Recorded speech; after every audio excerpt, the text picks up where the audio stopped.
அவன் வாயைத் திறந்தால் பொய் மட்டும்தான் வருமென்று உங்களுக்கு தோன்றுகிறதா? கவலைப்படாதீர்கள்.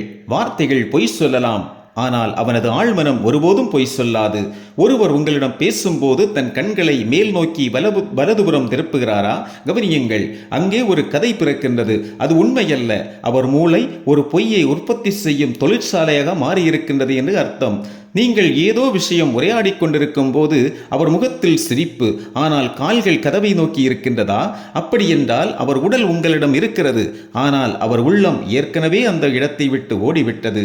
உண்மையை உடைக்க ஒரு சைக்காலஜி அணுகுண்டு வேண்டுமா? அவர் பேசி முடித்ததும் ஒரு வார்த்தை கூட பேசாமல் வெறும் 5 வினாடிகள் அவர் கண்களையே ஊடுருவி பாருங்கள். அந்த மௌனம் அவரை நிலைகுலைய வைக்கும். பயத்தின் உண்மையை அவரே வாந்தி எடுப்பார். உலகில் எத்தனையோ முகமூடிகள், ஆனால் அவற்றை கலற்றி பார்க்கும் வித்தை இப்போது உங்கள் கையில். இதோ உங்கள் மனதை செதுக்க வந்துவிட்டது மனச்சிற்பி தமிழ்.